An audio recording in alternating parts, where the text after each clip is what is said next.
Chapter 4. Dunkirk.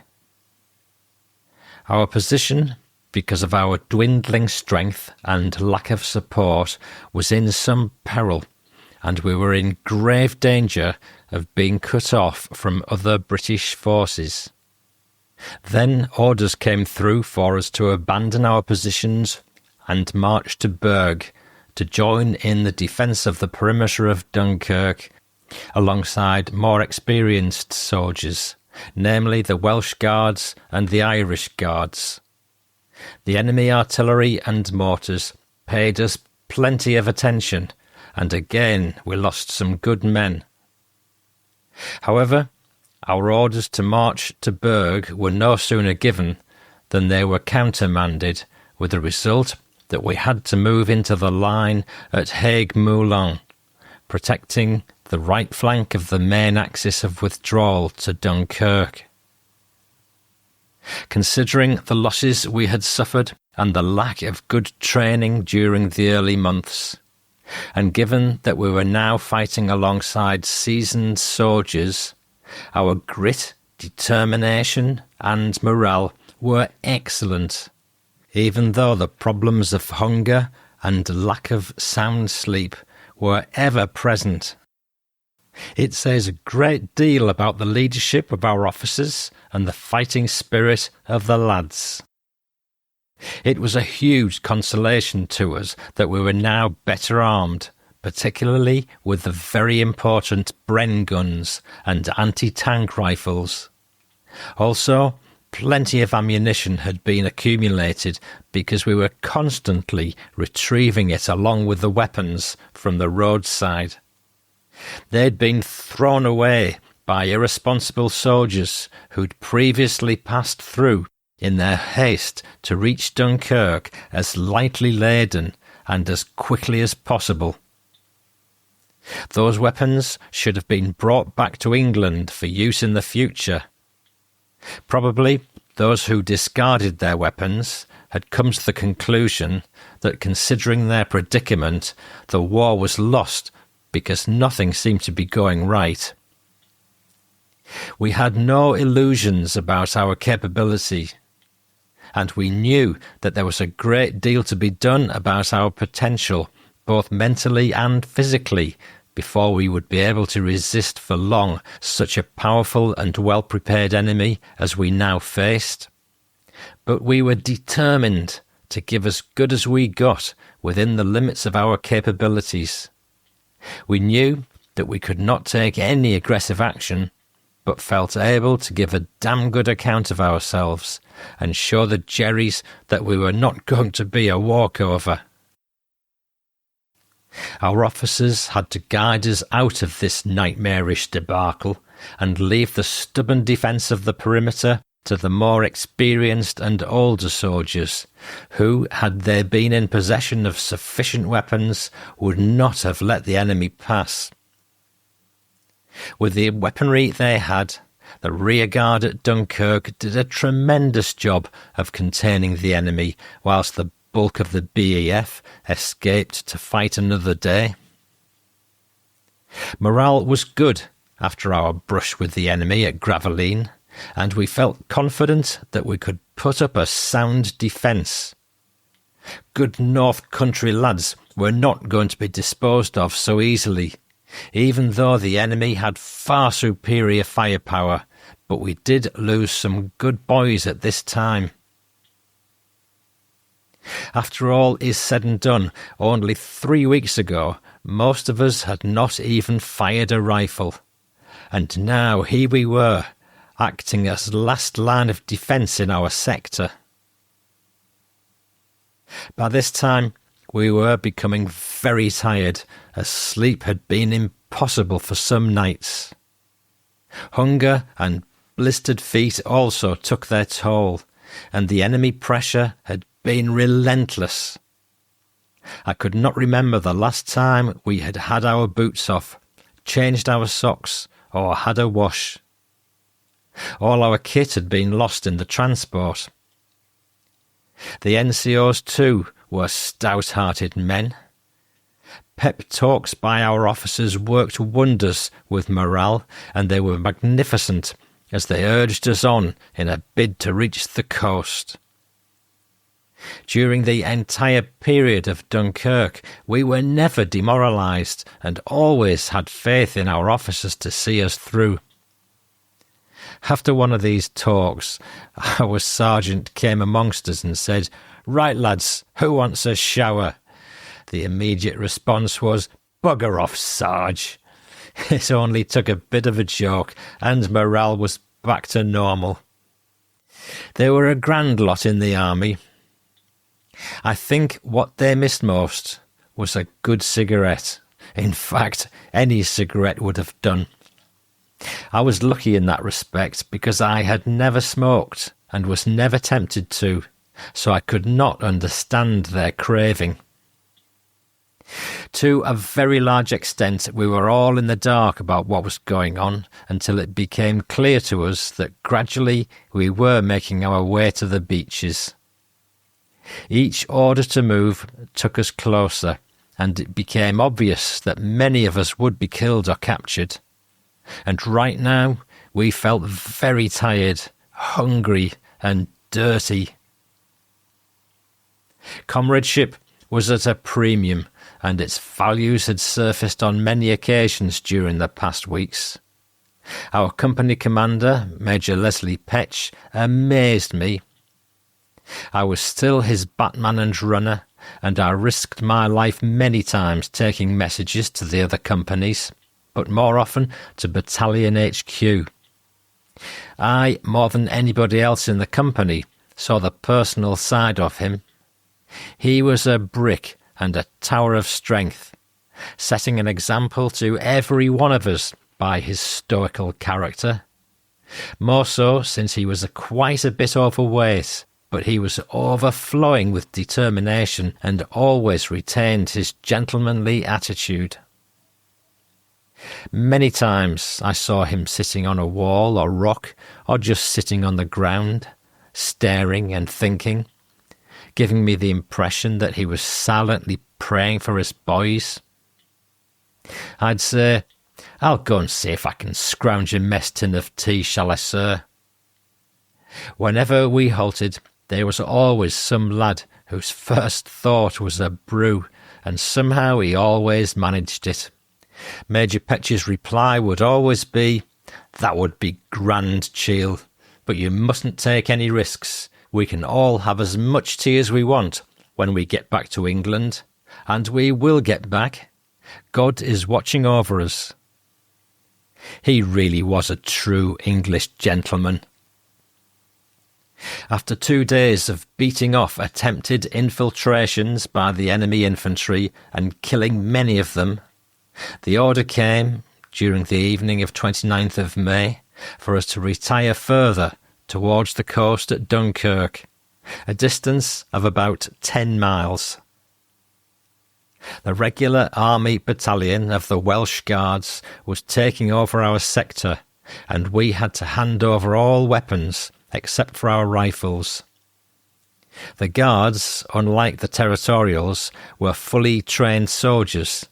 They had undergone intensive training, and all were a year or two older than us Territorial Army men. They had their splendid traditions to uphold, and would give any aggressive intent by the enemy short shrift until they became exhausted or ran short of ammunition. Our perimeter was being squeezed ever smaller, and the front had to be manned as far as was possible by seasoned troops. Each division had a section of the coast to reach in order to try and get on a boat. But before the battalion could extricate itself, a tragedy occurred. The enemy broke through the Welsh Guards and our D Company. Many men of one platoon, about 30 men, were killed and run over by German tanks, only 4 escaping. The evacuation beaches covered a length of coastline running from La Panne to Dunkirk. The sector we were heading for was in between at a place called Bray Dunes, which was about central, and must have derived its name from the sand dunes which ran off the beach. Our path lay across open countryside, and this kept us away from the roads, which were still crowded with the hapless refugees who were being forced to the side by an endless convoy of all kinds of military vehicles, pushing their way forward in order to get as close as possible to the beaches. I thought our officers were brilliant in guiding us through that nightmarish countryside. We looked a very sorry sight, covered in dirt and grime, with hunger gnawing at our bellies. I now weighed only 10 stones, having lost 7 pounds from the time I left England only 8 weeks ago. This, of course, was confirmed when I returned to England. Our aircraft were significant by their absence, but we discovered the reason for this later. The Royal Air Force had been about as prepared for war as the Army. I am sure that despite the meagre resources available to them, the RAF performed well in other parts of the battlefront unseen by us. They were young men, just like us, and couldn't perform miracles. The politicians had a great deal to answer for by ignoring the continuous signs of the German preparation for conflict. Difficult as it was, ploughing across farmland with the mud coming above our boots and still being strafed by machine guns from the plains, we must have made better time than those using the roads, because a few miles from the beaches a massive graveyard started. Many thousands of vehicles had been driven as far as they could get towards Dunkirk, then made useless and abandoned or set on fire. It really is impossible for me to describe the havoc which had been created. Both ways, as far as we could see, the vehicles had been set ablaze, as were petrol and ammunition dumps, spreading smoke and flames over a wide area, but it would deny the enemy the use of it. The cost must have been tremendous. It was some miles to Bray Dunes. I will never forget the sad necessity of so much destruction, or the sight of dead soldiers and civilians lying all over the place. Nobody had time to bury them, and our medics were already doing more than could really be expected of them, taking care of the wounded. Then there were the cattle, the poor helpless animals running madly about, scared out of their wits. The dead ones lying on their backs, legs in the air and bloated like balloons. And there were packs of scavenging dogs, almost wild, driven mad by the effects of the bombing. There was no panic. At least I did not see any sign of it. The army just had to make haste to the beaches, and we had to try and keep with our own unit. If anybody became separated from his company, it would not have been a very pleasant experience. But as time passed, this is what happened to some of us. In the background, we could hear the cacophony of war, where the British Army and the best of the French soldiers were giving their all in a desperate bid to hold the enemy back, so that as many of the army as possible could reach the evacuation beaches and get away before the inevitable happened. Many of the rear guards would be overrun by an invincible force, to be taken prisoner, to face a most uncertain period of time at the mercy of the enemy, not knowing how long it would be before they saw their loved ones again. It was just as well that the folk at home could not possibly have any idea what their menfolk were enduring, or they would most certainly have thought that the war was already lost. As for the soldiers themselves, they were there, as it happened, not knowing what fate had in store for them. It was a most dreadful period in our lives. Who could say what the end of all this trauma would be?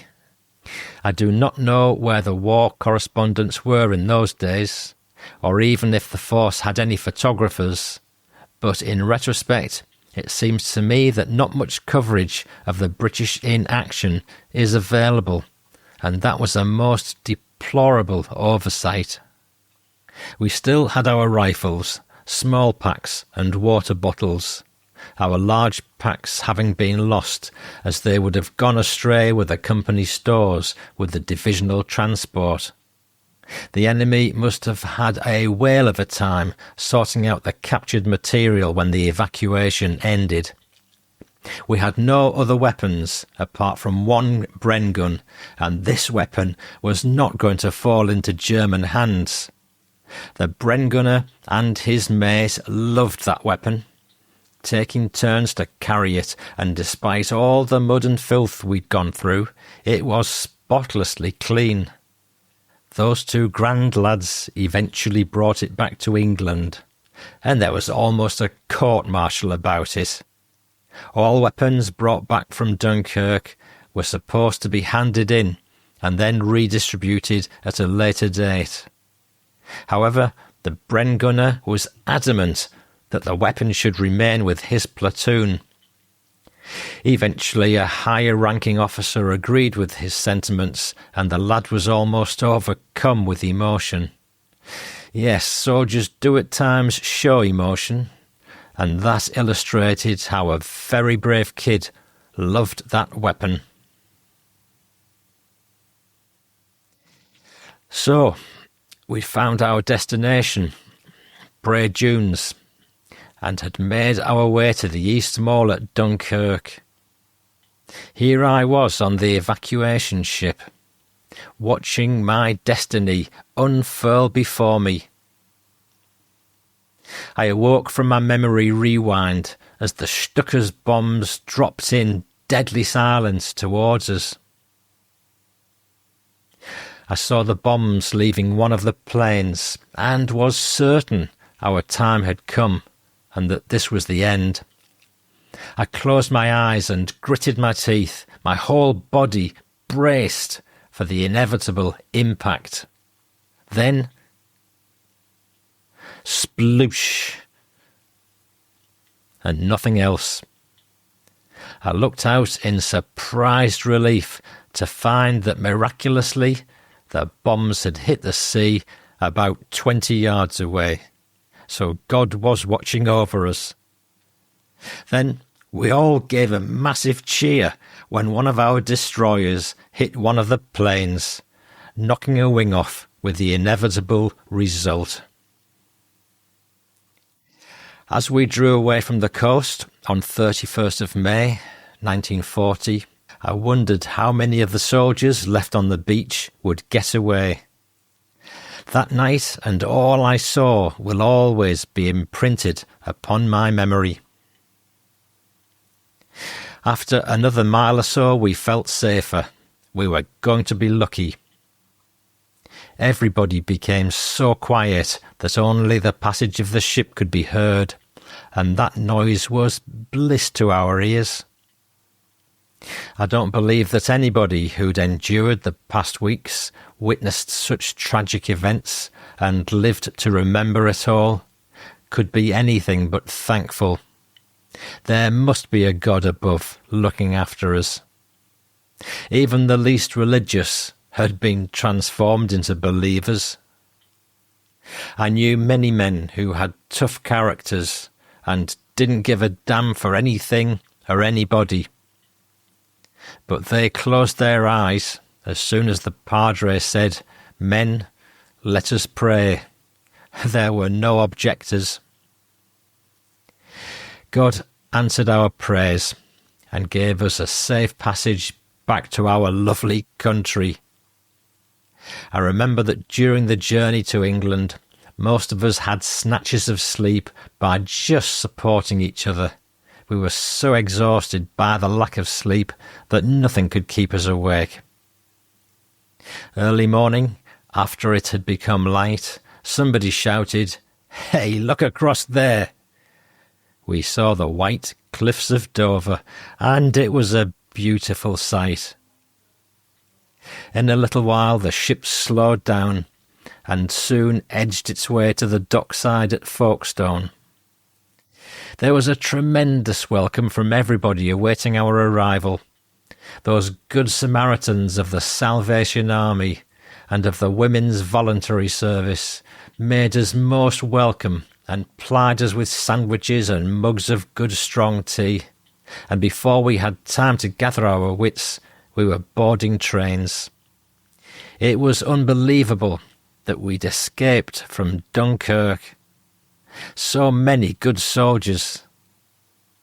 The fighting rearguard in particular would have to surrender and spend the remainder of the war in prison. In no time at all we entrained for an unknown destination. But who cared? The English countryside looked magnificent, and we were all very soon fast asleep. It felt good to be alive. We only had our rifles, as we'd had to dump all of the kit, and we were dirty, tired, hungry, and all bewildered. But we were home. Beautiful England.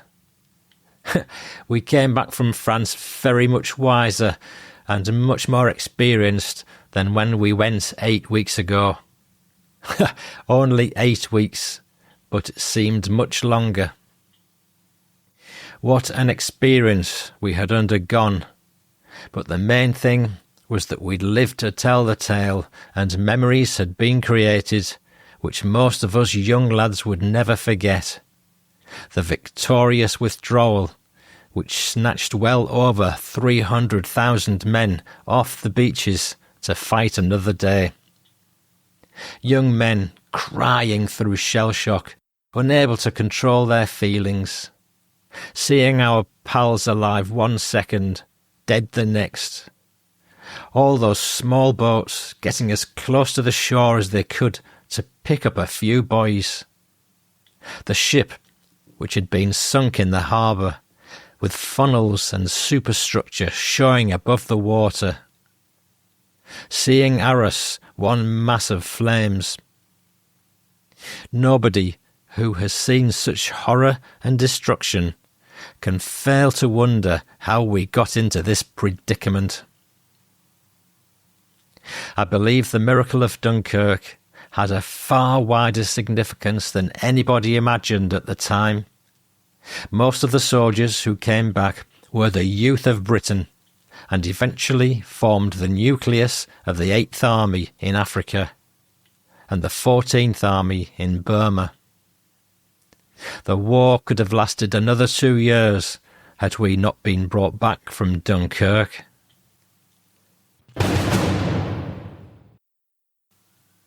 End of chapter 4.